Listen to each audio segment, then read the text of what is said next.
এই যে ত্রাণ তহবিলের টাকা চাওয়াটা না, এটা হলো একটা মানসিকতার ব্যাপার। মানে অনেকে একটা প্রবাদ আছে না, চিল অনেক উপরে ওঠে কিন্তু নজর থাকে নিচের দিকে, বলে না? এটা হলো বাংলাদেশের এনজিও মানসিকতা, জাস্ট এনজিও মানসিকতা, যে মানুষের কাছ থেকে নিতে হবে। আমার অনেক আছে, সো হোয়াট, নিতে হবে। এই একটা ইস্যু পাইছি, কিছু নিতে হবে। এবং আমার কেন যেন মনে হয় এই কাজটা বেসিক্যালি করেছেন ওনার যে প্রেস উইং আছে, এখানে কতগুলো মহাজ্ঞানী আছে, কিন্তু বিরাট জ্ঞানী। এদের নিয়মিত কোনো প্রতি মাসে একটা করে কোনো প্রমোশন হয় না, এটা আমি বুঝি না। একজন হয়েছে, বাকিগুলোর হওয়া উচিত। এই মহাজ্ঞানীদের কাজ এটা। ওরা অনেক কিছু বলে। একবার শুনলাম যে প্রধান উপদেষ্টা বললেন যে ডিসেম্বরের মধ্যে ইলেকশন হবে, পরে এই প্রেস উইংয়ের বলতেছে না, উনি এটা বলেন না, ওটা নাকি আরো পরে হবে, জুনে হবে। তো এরকম অনেক কিছু হয়, ওনাদের কাজ এটা।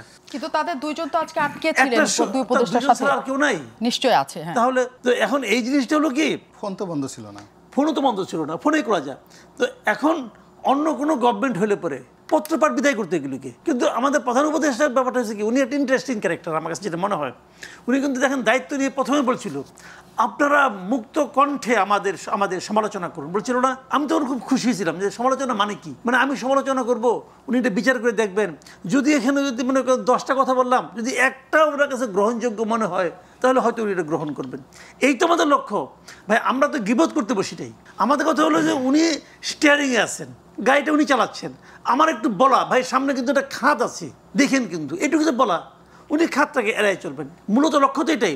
কিন্তু উনি যখন বলছেন এটা অর্থটাই মনে পরে বুঝছিল এরকম যে আপনারা মুক্ত কণ্ঠে আমাদের সমালোচনা, প্রাণ খুলে সমালোচনা করবেন, আমি কান বন্ধ করে কিছুই শুনবো না। উনি সিদ্ধান্ত নিয়েছেন কে কি বললেন আমি কিচ্ছু শুনবো না, উনি শুনেনও না। এই বয়সে শোনার আসলে ভাই সেরকম শারীরিক সক্ষমতা থাকে না। এটা ওনাকে আমি ব্যক্তিগতভাবে অ্যাটাক করছি না, বাট এটাই নিয়তি। আমাদেরও বাবা মার একসময় বয়স হয়েছিল, তা কি হয়, এটা হয় এসময় সব তারটা ঠিক থাকে না, কাজেই উনি শুনেনও না আসলে কিছু। এই যে ওনার ওনাকে যে বেজ্জতিটা করছে ওরা প্রেস উইং, অন্য কেউ হলে কী করতো, একটু তো ক্ষুব্ধ হইতো, রাগান্বিত হইতো, ওই জায়গাটা ওনার আসলে ভূতা হয়ে গেছে, উনি কিছু বলবেনও না, মেশিন স্টার্ট নেয় না, ওনা উঠাই নিচ্ছে ওটাকে। দেখেন প্রধান উপদেষ্টা, উনি তো প্রাইম মিনিস্টার, আসলে ওনার নামে, ওনার অফিসের নামে একটা ফেসবুক অ্যাকাউন্ট, এবং সেটা আপনার একদম ভেরিফাইড, সেখানে একটা এরকম দিয়ে আবার উঠায় নেওয়া, এর চেয়ে লজ্জার কিছু আর হতে পারে? টাকা চাচ্ছে। আর এই মানসিকতাটা কি, ওনার টাকার অভাব,